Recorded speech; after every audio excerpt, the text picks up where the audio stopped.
Golden Black Radio is brought to you by Academy Sports and Outdoors. At Academy Sports and Outdoors, we carry all the gear you need from the top brands, all at prices you'll love. And now shopping at the Academy is more convenient than ever. We offer free assembly on in-store purchases of most bikes and grills, plus free and easy curbside pickup on academy.com orders. Want to save even more every day? Open and use an Academy Sports and Outdoors credit card to get 5% off future purchases when you're approved. Save time and money at Academy Sports and Outdoors and have fun out there. Welcome into another Friday edition of Golden Black Radio presented by Academy Sports and Outdoors. I'm your host, Derek Schultz. Thanks so much for joining us. Purdue wraps up their non-league portion of the schedule as they head to South Bend tomorrow to renew their rivalry with Notre Dame. We'll talk Irish and where Purdue sits following an equal parts encouraging and frustrating Week 3 loss to USC at Ross-Ade Stadium. We'll tag in the entire Golden Black crew throughout tonight's show, leading with Tom Dienhart and Dub Jellison, who you know and love, here in just a few minutes. But first, Golden Black Radio is brought to you by Purdue Federal Credit Union, a proud partner at Purdue Athletics, and the official credit card for Purdue fans. Boiler Up, East End Grill and Ripple & Company, two distinctive bistros across the street from one another on the far end of Main Street, the perfect place for your next event. The Whitaker Inn, this Midwestern oasis, is perfect for relaxing staycation or a weekend getaway. Escape from the ordinary at the Whitaker Inn. And also the Purdue Institute for Cancer Research. The Purdue Institute for Cancer Research has a history of innovation and one goal for the future: defeat cancer. Purdue brings together world-class Boilermaker scientists from across the university conducting cutting-edge research that uncovers new ways to prevent, diagnose, and treat cancer. With your support, cancer research saves lives. Join the fight and donate to the Purdue Institute for Cancer Research today. And I don't want to forget about our friends. They're back. Sand Valley Resort. As the seasons change, escape the Sand Valley. Over 12,000 acres of prehistoric sand dunes transform into a breathtaking winter retreat. Glide through snow-covered trails, feel the thrill of fat tire biking, or simply find stillness by a cracking fire at Sand Valley Resort. We're so happy to have them back. I had some friends golf at Sand Valley over the summer. They said it was absolutely majestic. Also majestic are the beautiful faces of Tom Dienhart and Dub Jellison. They join us now on Gold and Black Radio. I don't know, guys. I was just going with, whatever ended up working there. Tom, I said there in the intro, equal parts encouraging and frustrating for last week's loss to USC. A mostly competitive 16-point loss is good, but obviously the 3 red zone turnovers is bad. Is that a fair way to describe what happened to the Boilers last week? Yeah, kind of equal parts good, bad. What if, right, Derek? What if Purdue doesn't have those 3 red zone interceptions, right? Probably a whole different ball game, at least a closer ball game. Maybe Purdue has a chance to win it. So that's encouraging to know. I think if you're a Purdue coach that you were that close. Josh Henson said when we talked to him on Monday, they moved the football, and they did move the football. They had some good rhythm going, especially passing it there as well. And so I think that's encouraging. And there's things to button up, right? The pass protection is a little spotty.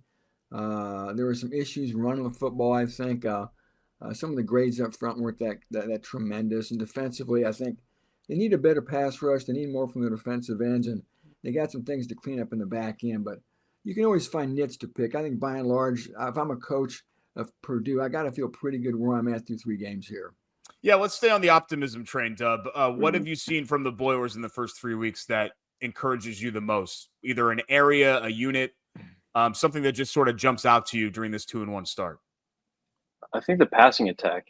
I think coming into the year, I think Tom and I both thought that this would be a run-first team. And they haven't really shown that, with the exception of the Southern Illinois game. I think the amount of times that they drive back and threw it against USC, I think that's promising for the rest of the year and kind of what they want to do offensively. And Ryan Brown, you take away those 3 turnovers, obviously, last week, but I thought he's played great so far this season. And he's a guy that's really surprised me. The wide receivers have really surprised me. That's a group that I had major question marks about, or major questions about, I should say. And guys like Michael Jackson has really come into his own. Nitro Tuggle starting to emerge. EJ Horton is a guy that I think has really improved since the season started even. And then Armand Branch, who we didn't see a lot of last week against USC, kind of exploded against Ball State and had a couple of big moments against Southern Illinois. So I think the passing attack is further along than I anticipated. And I think that could bode well for Purdue as they continue to go through the season. Yeah, and piggybacking on that, Tom, I did watch a good chunk of Notre Dame, Texas A&M And I understand, Texas A&M is a top 10 team and they entered the season ranked, right? But I thought the Aggies actually left yards and points on the field, which sounds crazy because they put up 41. Their receivers were wide open all night. They really sliced and diced Notre Dame. Is that an area that this improved group that Dub just talked about with Tuggle, with Jackson, and the rest of the cast can exploit coming up tomorrow? Yeah, I got to think Josh Henson and company are licking their chops a little bit watching that A&M film, right? Talking to the people in South Bend, they hadn't seen their secondary get gashed like that in a long time. And it's largely a veteran secondary, too, which is a little more disconcerting when you consider that. So no doubt, Purdue's going to be looking for mismatches to take advantage of that. And I think Purdue's got to go right at those guys from the jump because there's self-doubt there. There's a lack of confidence. And if you can hit them quick, maybe it's one of those cases of here we go again if you're a Notre Dame DB, right? So it's going to be interesting to see how Purdue schemes that up for sure. And plus the whole conundrum about who's going to call the defense. Is Chris Ash still going to do it? Marcus Freeman said he was probably going to get more involved. To what extent, who knows? Will he call the defense on Saturday? So long story short, they've got a little bit of disarray and chaos on that defensive side of the ball. Purdue's got to try to make him pay for it and continue the self-doubt and chaos if they can. Dub, even at 0-2, look, we know that Notre Dame, from a talent standpoint, is going to be far. This team that played in the national championship game last year and returned a lot of those players. But unlike USC, this will be a Notre Dame team that's really facing kind of a crisis point in their season. Yeah. They're going to be desperate. We saw essentially the same circumstances last year, and we don't, of course, need to rehash what happened last year. It was historic in the worst possible way. But can Purdue meet the moment and be competitive enough to put I think this is kind of we've been talking about this all season, guys. Like what's the key for Purdue? Make it competitive into the fourth quarter. We talked about this last week with USC, where suddenly the other guys on the sideline are thinking to themselves, oh God, are we going to lose to this group? Can they do that and make Notre Dame uncomfortable where they're in a position on edge in the fourth? They definitely can. And I think you look at Purdue's defense in particular. Haven't given up a touchdown in the second half this season so far. Now that's going to change at some point. Will that be this week? Who knows? But I think that Purdue has played a lot better in the second half, even the Southern Illinois game. They had shaky start, picked it up in the second half and kind of ran away with it. Got themselves back into the game, facing a 14-point deficit against USC. So I think this team can show up in the second half despite getting punched in the mouth. Now, I think a big key for Purdue this week is going to be, can they start fast like they did against Ball State? Because you don't want to find yourself down 14-0 against this Notre Dame offense. With Jeremiah Love and Jadarian Price, they can run it all day long. So that's going to be a big key for them. But this is the biggest thing I'm looking for, especially in these games where Purdue's at a talent deficit. You're going into enemy territory, a place they haven't won in a long time, against a team they haven't beaten in a long time. So if they can remain competitive and make it a game late in the fourth quarter, you never know what's going to happen. Notre Dame's found themselves on the losing end of two close games already this year. Maybe Purdue can make it 3. I also think it's never good when you're 2 games into the season and there's discussions about who's going to be calling the defense. I think that's a mark of some hysteria going down in South Bend. But I also think that Notre Dame might be looking at this as an opportunity to get back on track. Losing to Miami and Texas A&M, I'm sure you'd like to have those games, but it's not the sky. I don't think the sky is falling in South Bend, at least in my opinion. Now, Fighting Irish fans might have a different perspective on that, but you lose 2 really close games against 2 really good teams. So it's not like they lost to Northern Illinois again and another MAC school or another Power 5 school. You're playing the best teams in the country. So I also think Notre Dame's probably looking at this as an opportunity to get back on track. So we're going to see which one pans out. Yeah, and that's kind of been the problem in this series, right? You don't want Notre Dame to treat Purdue like the get-right game, 9 straight, and they haven't lost them since 2007. But we'll talk more about the series with Allen and when we have the group together. Tom, I'm going to keep hammering this until it changes. No turnovers forced this season, not 1, 0. they forced 5 turnovers since Thanksgiving weekend of 2023. So I know that this staff doesn't want to talk about last year. Okay, let's take last year out. Still, first 3 games, 0 turnovers. Am I right in saying that in order to beat Notre Dame, to have any chance at all, they're going to have to get at least one of those big splash plays on defense? And have they talked about that, needing to make those plays on that end that really kind of change the game and change momentum? It is remarkable, isn't it? And sometimes, turnovers or takeaways can just be happenstance. They fumble a snap or mishandle the snap. A guy just drops the football, whatever. But it's kind of confounding and amazing. Purdue hasn't gotten at least one of those so far this year. You can, of course, create them. We know all about that by making guys uncomfortable, rushing them and punching the ball out. But, I talked last week. If you want to pull off one of these colossal upsets, and Purdue is a big underdog, you're almost a 4-touchdown underdog, you're going to have to win the turnover battle, right? And Purdue's yet to do that. So, and also, I always say you got to probably score an unconventional touchdown. That pick 6, that scoop and score. Maybe Michael Jackson runs a punt back for a touchdown. You're going to have to probably score outside of your conventional offense and big plays on your offense, right? You're probably going to have to score on some long runs or a couple long passes, because you're not going to score all your touchdowns on 10-play drives against Notre Dame, no matter how bad their defense is. So, you got to have that special cocktail of things happen. And guys, remember this, Purdue earned that Boilermaker nickname by knocking off these highly rated Notre Dame teams over the year. I know you have to go back kind of far, but Boilermakers it was as big underdogs. It made national news, and this certainly would be national news if Purdue knocks these guys off, because this is a must-win game for Notre Dame. And Dub talked about it being a get-well game. It certainly is a get-well game for Notre Dame, right? They cannot lose this game if they want any realm or chance of making the playoffs. So, the pressure and all that urgency is certainly squarely on their shoulders Saturday. Dub, last thing here, and we talked about the receivers already, but can we see some more signs of life from the running game? And are you a bit discouraged by what you've seen so far? Because even SIU, that was more of a grinded out game. And yes, they did the job on the ground, but it wasn't like they were ripping off big chunks of yardage against them. Yeah, I think it's cause for concern. And, the root of it is the offensive line and their inconsistencies this season.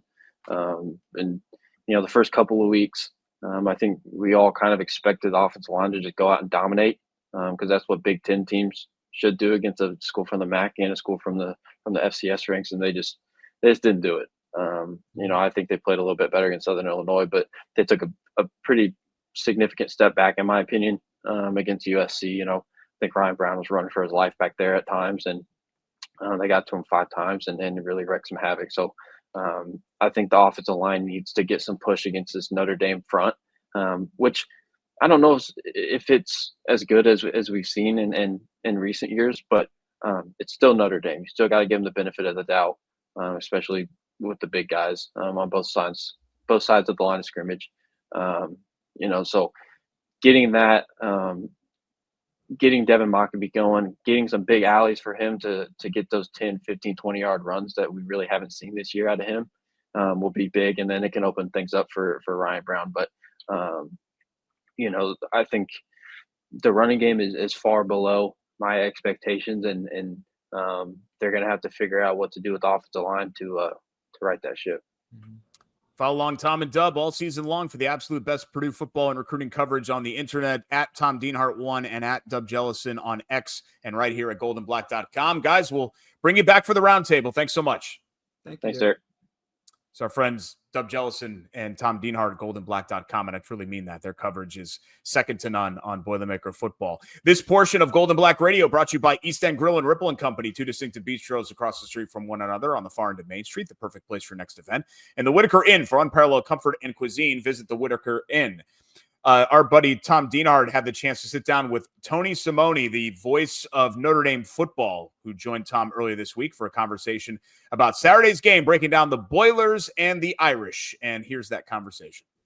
All right. We're really pleased to be joined by the voice of Notre Dame football, Tony Simeone. Tony, big game this weekend in South Bend, both teams coming off a loss. Let's jump right into it. Tell our viewers what they can expect from the Notre Dame offense at Saturday on 3:30 p.m. when this thing kicks off. Yeah, Tom, well, thanks so much for having me. Obviously, should be a great game on Saturday. And when it comes to the offense, that's not been the issue for Notre Dame so far this year. There were a ton of questions coming into this season off of last year's run to the title game, of course, who the quarterback would be. There was a great battle in fall camp between C.J. Carr, who's a second-year player, and then Kenny Minchie, who's a year ahead of him. But Carr maybe a little bit more highly touted as a recruit coming in. He wins the job, and there were still maybe questions going into Miami of how he would look. He looked great in Miami, all things considered. Really nice couple of touchdown passes, ran one in as well. And then this past week against Texas A&M in what was obviously a really disappointing loss for Notre Dame, he really moved the offense well. You go back and watch some of the throws he's making. These are really high-level throws, kind of layering it between coverage. So I think that what will stand out offensively first is C.J. Carr is maybe the most skilled quarterback they've had at Notre Dame in quite some time. And then, secondarily and not too far behind, I'd say the running game. Jeremiah Love, Jadarian Price are two backs that probably two of the best backs in the country. And they've run it really well so far this year. Jeremiah Love had a season high in carries this past game against Texas A&M, should say career high in carries of 23. I'm not sure they want him to run it that much in any given week. I think there'll be probably a more even split. But the fact of the matter is with them at 0-2, who knows? I mean, it's going to be win this game by whatever means necessary. So between quarterback and the two running backs, those are the guys that'll probably pop off the screen the most. And if those three are playing well, I think they probably feel like they have a good chance to win. Now, defensively, I know there's a sense of urgency there, Tony. Been talk this week about maybe Marcus Freeman getting more involved. Just sort of tell our viewers what they can expect from the Irish defense on Saturday. Yeah, defense is where the focus has been the few days since the loss on Saturday night. And it's really twofold. One, obviously giving up 40 points, 41 points at home. You never want to do that in any capacity. But coming off last season when they went to the title game, this is a team that allowed about 12 points per game through the regular season. Obviously, competition got better in the playoffs, and they ended the season around 15 points per game. But former defensive coordinator Al Golden, who's off to the NFL now, had this defense humming where it was certainly one of the 5 best in the country last year. You come to this season, and I do want to say at least that they've played 2 really good teams. It's possible we'll look back at Miami and Texas A&M, and you'll say, hey, you played 2 offenses that are maybe top 20 offenses in the country. That said, 27 points on the road, 41 at home. That's just not the standard that's been set here. As you alluded to, Marcus Freeman's a defensive player. He played linebacker at Ohio State. He made his bones as a defensive coordinator, came to Notre Dame as the defensive coordinator before he got the job. So, if nothing else, this is behind the scenes probably really frustrating because they want to be a really stout defensive team, and they have been since he came here as a DC, and frankly, since before he got here. It's been a nice run for the last decade of really strong defenses. So as far as play calling, as far as what it's going to look like on the headsets, I'm not privy to that. And I think that they're probably more focused on how they can tighten things up, regardless of how the plays get called, regardless of who's on the field for them. They gave up way too many explosive plays in the game against Texas A&M. 6 plays accounted for over 200 yards. So they gave up explosives left and right. Receivers were beating them on the outside in a way that we just have not seen around here. And a lot of these defensive backs, so they lost Benjamin Morrison to the NFL, but he missed the second half of last season. So the defensive backs that are here, with the exception of Xavier Watts, they had replaced one safety. They're back and they're a year better. And we're seeing them running, behind and chasing defenders in a way we didn't see before. So they're trying to get it figured out. I think in his press conference, I believe what Coach Freeman said, don't quote me verbatim, but he said something along the lines of, we know what the problem is. We know how to fix it, or we have a plan to fix it. Now we have to go do it. So he at least seems confident that they have sorted through whatever they have to. And listen, let's be frank, the schedule going forward, in theory, if you believe everything you see, the opponents should get a little bit easier. So maybe the defense will look better. But as you said it perfectly, there's a massive sense of urgency because if they don't get the defense figured out, even if they were to win this game in a high scoring shootout, that's not going to put a lot of Notre Dame fans at ease. I think there will be still a lot of cause for concern if the defense doesn't look good this weekend against Purdue. Okay, Tony, odds makers have the Irish as almost a 4-touchdown favorite here. We know they're 0-2. We know there's already hand-wringing about falling out of the college football playoff race this early. How do you see this game unfolding on Saturday? Yeah, I mean, I think back to last year's game at Purdue, and if you recall, Notre Dame was coming off that surprising loss to Northern Illinois, and at that time, it seems funny now considering what the score was. I think 66-7. Correct. At the time, before kick, people, at least Notre Dame fans, were looking around saying anything could happen. I believe there were, high profile people picking Purdue, which seems, I guess, silly with how it played out. But it feels somewhat similar to that, just in the sense that anything could happen, I think, specifically on the defensive side of the ball. As you mentioned, 0-2, what does their playoff life look like? I think the nice thing for this team is they can kind of try to adopt that mindset from last year, like, hey, let's just stop talking about the playoff. Let's try to just win this game against Purdue and then win the next one. If I had to bet, obviously I have a Notre Dame rooting interest. I'd like to think they can get it done at home against Purdue, as you said, knowing there's a sense of urgency. You really can't afford to lose now. And I do think, for what it's worth, there's been a lot of discussion. We get to discuss the playoff. The team's probably not talking about it at all. But would they make it in at 10-2? I'm of the belief if you win 10 games in a row and you're riding a 10-game winning streak and you're Notre Dame coming off a title game, all these factors, you're going to get in. I think I feel pretty confident in that. They're still ranked. They're 24th in the country and they haven't won a game yet, which – people have different opinions of that. That tells you at least how people view their 2 losses by a combined 4 points. Certainly a couple plays here or there. We could be talking about a 2-0 team that's number 2. So I think you zoom out enough and you get out of the world that we live in where the sky is falling every day. You still see a very talented football team. And I like their chances playing a Purdue team that I think, at least this weekend, they're catching them at a bad time again, probably coming off of a couple of frustrating losses. I think they're going to be looking to take it out on Purdue. So I like the Irish, but I will offer the caveat that nothing would surprise me on Saturday. Yeah, it's going to be fun. The battle for the Shillelagh, like you said last year, you're right, Tony. People really thought the game could be a nail biter for the Irish, turned into be a laugher, as we all know. And Purdue's not had much success winning under the Golden Dome. Haven't won there since 2004. Before that, you have to go back to 1974. And Purdue's better, we think. But still, there's going to be a talent deficiency. But we all think they're better coached, should be better prepared. But will that talent differential really overwhelm Purdue this year? It's going to be an interesting battle. 2 teams, again, trying to come off losses and get pointed in the right direction. Tony, we appreciate you stopping by and dropping some Fighting Irish knowledge on us, buddy. Tom, thanks so much. Really looking forward to the game on Saturday. Thank you, my friend.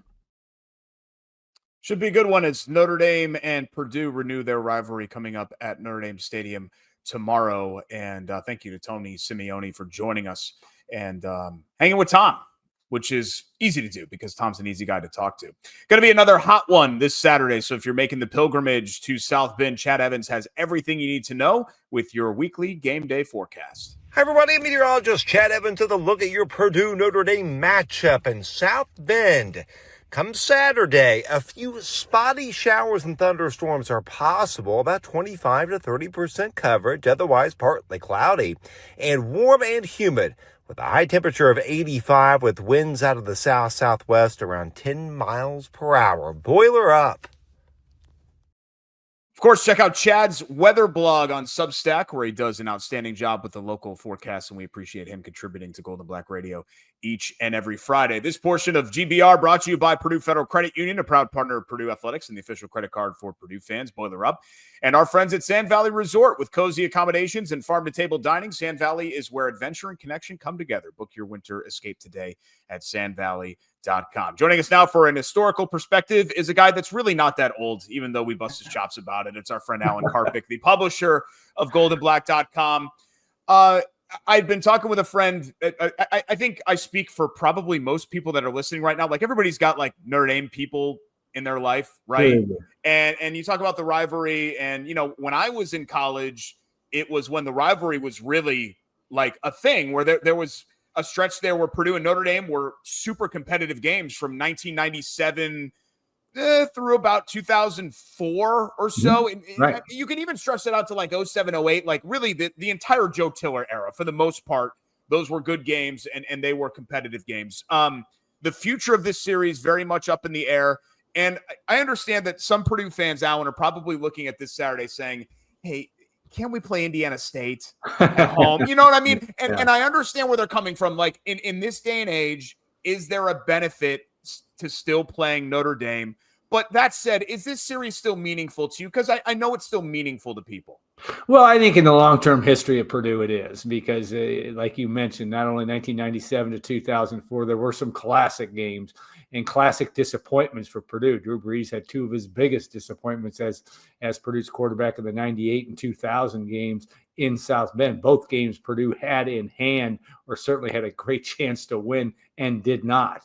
Drew threw a huge pick in the 98 game as a sophomore that cost him. But, I think it's interesting, maybe, yes, you can bust your chops about how old I am, but I do remember the 1970s and I even remember the 60s. You think about the Shillelagh Trophy and the fact that Purdue, is down 41-19, but at one time they were ahead 9-4 in that series, if you can believe that, back in the 60s. So I think the way the world works now, there's less relevance, and the fact that they're not playing every year. I think once that chain broke in 2014 was the last time when that streak ended, it changed it for a lot of people. And I think the necessity, if you're Purdue and if you ever want to entertain a chance of making the college football playoff, you better think about winning all three of your non-conference games, and that makes it very tough when you're playing Notre Dame. But I personally, I like it because it's still a game with the spotlight on. It's a measuring stick game, but Purdue is so far away from being in that conversation. Yeah. Can they get there? Maybe. Can playing Notre Dame help them? Maybe. But I'm giving you a wishy-washy answer. Say I personally like it, but I totally understand why not only Notre Dame but Purdue may go another direction. I'm putting you on the spot here a little bit, but how many of the greatest moments in Purdue football history involve this series? If you were to say like the top 10, because I could think of at least one, but maybe two or three, if you stretched it out a little bit farther? 4 or 5, again, I'm going back to the 60s. I mean, you have to look at Drew Brees' touchdown and flip in the 1999 game, and the fact that Jarius Jackson couldn't find the right center, and Brian Dinkins makes the play at that. That was a great moment in 1999. Certainly the 97 game with Billy Dicken and company when Purdue was a near 20-point underdog at home. Who would ever? Every Purdue fan has it on their meme. The 2004 Taylor Stubblefield boiler up thing. So yes, I think that number's. And that's not a criticism of Purdue. That's just the fact that where Notre Dame sits in the marketplace and where they've been in the history of college football. Heck, a new book just came out on Frank Leahy, of all people, one of the great coaches of all time. So there's the lore of Notre Dame has brought the great moments out for Purdue. And I'm even talking about Len Dawson in 1954, Dale Samuels in 1950. They're all big moments in the history of Purdue football.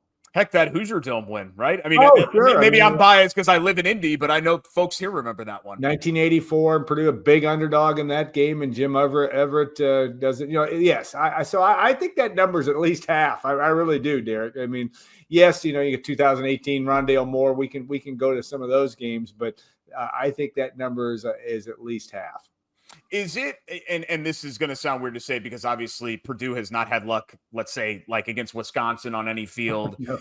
Historically, they have not had luck going to the Horseshoe or going to the Big House. But why do you think it's been such bad luck in South Bend? Because they only have one win there in the last 50 years, right? And you're thinking to yourself, well, heck, they could have won 98, 2000. The 0-2 game was super weird. Wasn't there? Oh, yes. Yeah. Touchdown and like a bunch of weird crap happened in that game. It feels like it could be they could be a lot more successful against Notre Dame this century than they've been. Yes. I think you look at I think the games you mentioned, but of late, no. I mean, late, you're right. Really have. Now, I mean, Danny Hope had a chance in 2009 that really turned his tenure upside down when he decided to call a timeout. I believe it was at the goal line, and Charlie Weiss asked why he did that in the press conference. He goes, well, I'm glad he did. And of course, Notre Dame and Jimmy Clausen get the job done in that game. But boy, and lately it's not been as competitive as you'd like to see. I mean, 2021 up there, it was a competitive game, but Notre Dame controlled. And last year, you just want to forget, obviously, at all-timer almost, with the exception of the IU game last year. But it is, I think you go back in history, yes, there have been some good games. even in the 80s when you talked about 84, 85, those 2 wins by Purdue. But they've been somewhat few and far between in a series where Purdue at one time was credited as a team.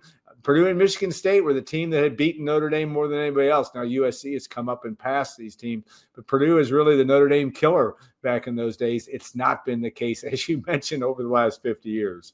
When we talk about the bar for Purdue, not just this Notre Dame game coming up here tomorrow, but in general against teams of this caliber, is it just to be competitive? Is that what you're hoping for in year one for Barry Odom, knowing the road that they have to building this thing back up? Well, I think that's the realistic approach to this. I mean, I and I know you're hearing that from Dub and you're hearing it from Tom, and I don't know whether you're going to hear that from Brian, but probably so to some extent. I think you just want to block, tackle, and look like a football team. You know, I look back at what I've seen over the first 3 weeks. It's not been perfect, certainly, but I see Purdue tackling well for the most part.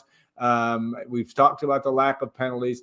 It's all a good start, and to build and also a coach that seems to have a great deal of attention to detail and wants to get this back to a level of developing something. And you do that by doing the fundamentals well. So I think you give Purdue a passing grade, but as we've talked about literally every week on this show, that passing grade might still be 4 wins this year. It might be 3, who knows? And that's what's going to be an interesting storyline. But it's incremental improvement. I think you want to go up to Notre Dame, and I liked what I saw from Purdue when things looked bad last week. They did respond. I think that's the thing you want to see if you're a Purdue fan. That's not a loser's mentality, in my view. That's a realistic mentality. You have to hope that you can live to fight another day and continue to build on this thing, and that's certainly what Barry Odom's trying to get done. It'll be Notre Dame and Purdue coming up on Saturday, and Alan not only will have the post-game show of that game, he'll have the post-game show for every game on many of these same channels on YouTube for Gold and Black. Also, our historical perspectives on every Friday show. We appreciate the history lesson as always, Alan, and enjoy it up there in South Bend. All right, sounds great. Thanks, Derek. That's our friend Alan Karpic and the publisher of Gold and Black Illustrated. And we'll be joined by columnist Brian Newbert here in just a second after this word from our sponsors. As you all know by now, Gold and Black Radio has also teamed up with BetMGM this season. We'll be using BetMGM lines to make all our picks, and we'll have special offers for our listeners each week. When you join BetMGM, you get access to a variety of parlay selection features like same-game parlays, live betting options, and more. If you haven't signed up for BetMGM yet, use bonus code ON3 and you'll get up to a $1,500 first bet. Offer on your first wager with BetMGM. Here's how it works. Download the BetMGM app and sign up using bonus code ON3. Deposit at least $10 and place your first wager on any game. You will receive up to $1,500 in bonus bets if your bet loses. Just make sure you use bonus code ON3 when you sign up. Make this college football season one for the history books. Make it legendary. See BetMGM.com for terms. 21 and over only. U.S. promotional offers not available in New York, Nevada, Ontario, or Puerto Rico. Gambling problem? Call 1-800-GAMBLER. First bet offer for new customers only, subject to eligibility requirements. Rewards are non-withdrawable bonus bets that can expire in 7 days. In partnership with Kansas Crossing Casino and Hotel. Don't forget, if you haven't signed up for BetMGM yet, use bonus code ON3 and get your $1,500 first bet offer today. Rolling along here on a Friday edition of Gold and Black Radio. Thanks so much for joining us, getting you set for Purdue and Notre Dame coming up Saturday at Notre Dame Stadium. And joining us now on the program is our friend, your friend, everyone's friend, Brian Newbert. He is the columnist for goldenblack.com, a basketball knower and a football knower. Brian, I wanted to touch on something. You talked about the opportunity on last Saturday, that is, somewhat being washed away with the weather delay. Even if that was a missed one, do you believe that there will be one of those this season? Maybe not to the magnitude of beating a team like Southern Cal, but just something that happens this year that you point to and you say, yes, that one, that shows that they're moving forward with this thing. Well, yeah, I mean, I think a big part of this season for Purdue is for the people, the fan base, to keep showing up the way they did last year when it was complete scorched earth. I think part of that is on Purdue's team right now to keep doing some positive things here to keep them engaged. I think the USC game would have been a really, really difficult environment for USC. It got watered down in more ways than one. As I said, it was the wrong kind of electric atmosphere. And and it put USC back on West Coast time. Now, I don't know. USC is clearly better than Purdue. I mean, don't make any mistake of what I'm saying there. But I thought it kind of denied Purdue an opportunity for that to be a hornet's nest that might have elevated Purdue into something more than Purdue than the sum of Purdue's parts. It's just circumstance. It's nobody's fault. It was just kind of too bad for Purdue. That's the way it worked out. But I think Purdue's going to have some opportunities in October, especially to win some games here. And I think if you just look like a competent football team, I think that's a pretty low bar for Purdue to meet. But also, it's the bar because they were not that last year, and I think people are starving for a competitive product again.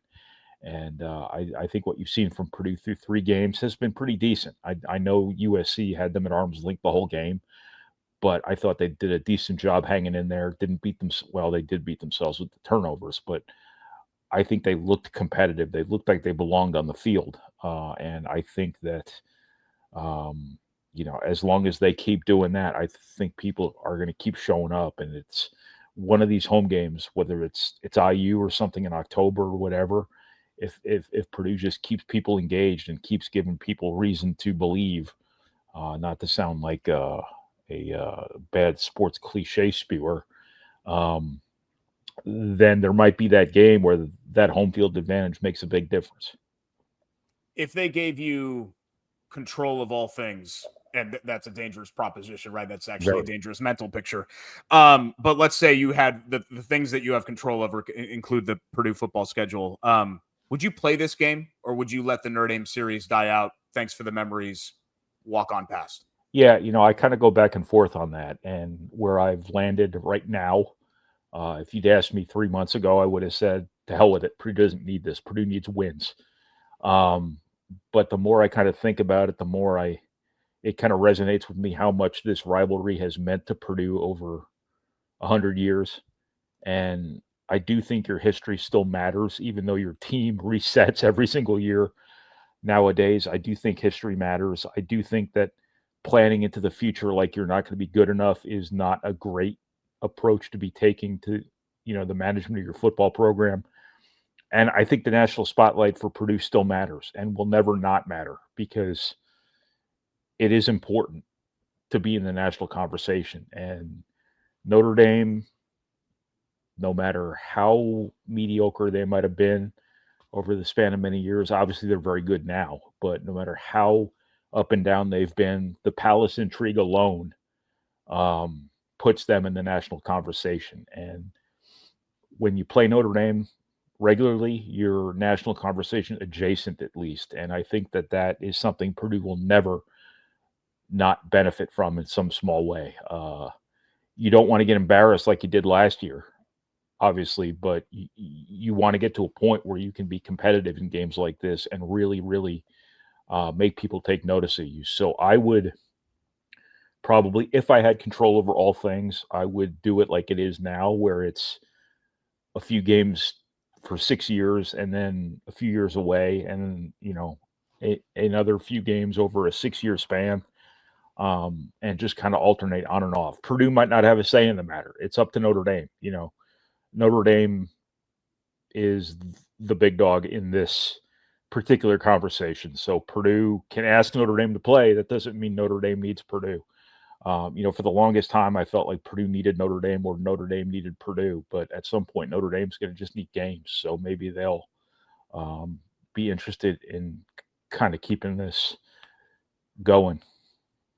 We know Cam Williams visited last week, and he's going to continue on his visits. Also, it's kind of as the forward turns as far as the recruiting saga goes, where Purdue is trying to land one. I know this is generally football-centric when it's a Football Friday here on Golden Black Radio, but boiling over was literally that. It was boiling over. There was so much information in there from this week. Anything really kind of stick out to you recruiting-wise on the basketball front from the last couple of days? I thought you said Kyron Williams at first, and I was going to say Kyron Williams hasn't been at Notre Dame in years. What are you talking about? He's a good player, and he's turned into a good pro. Yeah. He's a good player right now, too. It's been a weird cycle. It has been a really weird cycle. It has been very hard to follow. I think priorities have kind of come and gone, and I think Purdue's been pretty open about who it wants, and when I say open, I mean fluid. I think that the portal is going to be a need in the spring, and I think that has kind of taken some urgency off um, some of these early would-be signees. I don't think Purdue has a desperate, urgent need right now in terms of these early commitments. We've talked a lot about them needing a forward for 2 or 3 classes now, and I'm sure if they find one, they'll take one. But I don't see any real desperation on Purdue's part. I think they're good with Luke Hurdle, Jacob Weber. Probably get 1 or 2 more guys here the rest of the way. Cam Williams is going to be really tough to get. Don't let anybody tell you different. Just because he visited, and just because the Twitter sphere might be running wild because a 5-star kid was just on campus, just don't let anybody tell you different. That is going to be really hard. He's still got to visit the Duke coming up. Arizona is not going to let him out of Phoenix without a bare knuckles brawl, and it's going to be really tough. As I said, the portal is going to be a big deal for Purdue this cycle. They're going to need a forward. They're going to need a center, probably. The high school ranks, I think there's some guys out there. Ralph Scott just visited from IMG Academy in Florida. He was here on Wednesday, and it sounds like Purdue's got a shot there. He's a top 100 sort of player who's kind of really emerged lately. Sinan Juan is still bound to take some more visits and decide eventually. I've gotten mixed signals on whether or not Purdue's really going to push for a big guy in this class. Bo Ogden is still out there. This has been a deal where Purdue's on some really highly regarded guys, and they're on some national guys. And you know, I think the name recognition from the Final Four and being number one a bunch of times for the last couple of years is starting to resonate with people. Purdue's getting an audience, and Purdue's getting immediate visits from some really high-end guys. And I think they've just kind of had to wait things out. This is a weird class nationally because coaches didn't know what their money situation was going to be around the country. So there's not a lot of early commitments in this class. So the whole cycle is kind of behind. And so it seems like things might be moving slowly for Purdue, but that's not an outlier. So we'll just kind of wait and see what Purdue ends up with here. But they're in on some really, really good high school players. But then the portal is going to tell the tale of the success of this class, because Purdue's at a point here where you've gotten great, you got to stay great every year. And part of staying great nowadays in college basketball is making sure you're plugging your needs every single year and you're not dropping off. And I think Purdue did an exceptional job of that this year, and had arguably the best offseason in college basketball. And you know, it's going to be hard to do that every single year, but Purdue's going to be back in that business again here in about 6 months. You can check out Brian's work, as always, goldenblack.com. 3 thoughts, columns, boiling over for all the inside boiler info. You can get it all by subscribing to goldenblack.com. Brian will literally bring you back here in like 60 seconds for the roundtable, so we'll see you in just a few. It's our buddy Brian Newbert, and we'll start the roundtable right after I give this shameless plug to goldenblack.com, which hopefully you already subscribe to if you're listening to this show. Analysis reports, shows like this one, Knucklehead Central. You can find it all at goldenblack.com. If you're not already, what the heck are you doing? Subscribe today, goldenblack.com. Let's bring back Tom Dienhart, Dub Jellison, and, of course, Brian Newbert, and we'll go roundtable here. I was thinking about this the other day, you know, when you talk about kind of luck and circumstance and the schedule. Aren't we all just devastated that it was USC and not UCLA on Purdue's schedule this year, Tom? My God. Yeah, boy, what a train wreck out there in Westwood for Deshaun Foster. They pulled the plug in less than 2 years. And, yeah, they're hitting the reset button. And, yeah, team in disarray. Certainly everybody would have liked to have the Bruins on their schedule this year. They're looking at an offer. So that's just how the cookie crumbles sometimes. So, yeah, you know, Purdue's going to have to take his chances going west playing Washington. I can't wait for that game, November 15th. Of course, Ryan Walters is on that staff, and Barry Odom's youngest brother is also on that Husky staff too. Guys, I hate putting anybody on the spot here because I understand, like, I don't know about you guys. I haven't had the chance to watch a lot of other teams. We're still very early in the season. So I've watched, like, the national games, right? Like, and, you know, I've seen LSU and I've seen some of those other teams. I've not watched Nebraska yet, but people have been saying all year, and this is what always happens, you know, who's the next Indiana? Could it be Nebraska? I looked at that schedule, guys. To me, it's not unfathomable that they could be 11-1, especially if they beat a very ordinary-looking Michigan team at home tomorrow. You know, I think Matt Rule has for really making the next step, especially happened at Temple and Baylor. If I'm not, they got their opportunity. I know we talked Illinois, seeing if they were legit, like Duke's kind of falling off the wagon a little bit. This is Nebraska's opportunity to you know, they haven't won a game long. We got a Michigan team come to town and going to have those guys ready to play to make something happen. And like you said, Derek, pretty advantageous for them, for the Cornhuskers, if Nebraska can finally get over the hump. I think we all feel pretty good about Penn State, Oregon, Ohio State. You know, those are the teams in the Big Ten when you're thinking about playoff contenders, right? But, you know, this Indiana-Illinois game, Tom, coming up here, if there is going to be a 4 team in the Big Ten, is it one of those two? It could be. You know, Illinois is a top 10 team right now, and Indiana's trending that way. Just a huge matchup, right? This happens about once every 20 years. These teams rise up, and I can't imagine in the history of their series there's been many bigger matchups than this. So Bloomington will be hopping for sure. I think IU's about a 4 or a 5-point favorite. Just a great matchup with the quarterbacks too, right? Mendoza against Luke Altmaier and Kirk Cignetti versus Brett Bielema. So yeah, that's going to be a fun matchup. And this is kind of just a fun, intriguing weekend overall, Derek. You talked about the Michigan-Nebraska game in Lincoln. You know, I can't believe you said, could Nebraska be the next Indiana? I think I have something of those ilk. Never thought yeah. in my life, but here we are, right? 2 rivalry games, the Apple Cup and the Civil War.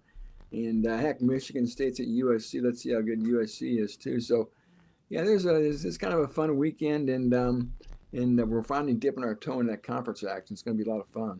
I'm glad those Pac-12 rivalries stayed alive. I am a little bit bummed that those have to be September games. I mean, it seems kind of stupid, but that's just me. It'll never feel normal. It'll never feel regular for me. That's just kind of the world that we live in now. Guys, it'll be a fun one. Notre Dame and Purdue, 3:30 coming up tomorrow. You can watch it on NBC. And then, of course, you got to tune into the Gold and Black post-game show. Alan will have that. Tom, Dub, Brian, all making appearances on that show for the best post-game coverage of the Boilers following their matchup with Notre Dame and the renewal of this rivalry. Guys, appreciate it. And those of you going to South Bend, enjoy it up there. Take care, fellas. It's Tom, Dub, and Brian, and that is our show, Gold and Black Radio. Jam-packed decision. It always flies by because we get to so many things on this program. Thank you to our presenting sponsor, Academy Sports and Outdoors, as well as our fantastic other sponsors, Purdue Federal Credit Union, the official credit card for Purdue fans, East End Grill and Ripple and Company, 2 distinctive bistros across the street from one another on the far end of Main Street in Lafayette. The perfect place for your next event. The Whitaker Inn for unparalleled comfort and cuisine. Visit the Whitaker Inn. Sand Valley Resort with cozy accommodations and farm-to-table dining. Sand Valley is where adventure and connection come together. Book your winter escape today at sandvalley.com. And our friends at the Purdue Institute for Cancer Research, which has a history of innovation and one goal for the future: defeat cancer. Join the fight and donate to the Purdue Institute for Cancer Research today. Don't forget to hit the like and subscribe buttons on whatever podcast platform you're listening on. And, of course, you can leave a positive review. Also on YouTube as well. We would really appreciate that. And if you haven't already, you'll want to subscribe, of course, to goldenblack.com. I'm going to just keep hammering that into your skull if you haven't already done it. You can subscribe on YouTube. That's absolutely free. Apple Podcasts, that's free. Spotify, whatever podcast platform is your choice. And new highlights and videos uploaded regularly. So enable alerts when you follow us, especially on YouTube, because we're posting new content on there all the time. Purdue Notre Dame postgame show will go on these same channels following tomorrow's game. So be sure to check back. And then Gold and Black Radio will return in our usual Tuesday slot to recap that matchup and start talking and looking forward to another rivalry game, another trophy game at the very least in the canon against Illinois. Thanks so much for joining us. And thanks to our tremendous guests today, and appreciate you following along, listening along, and being a great friend of ours here on the show, Gold and Black Radio. We think of all of you as our friends. Thanks so much for joining us. We'll talk to you on Tuesday.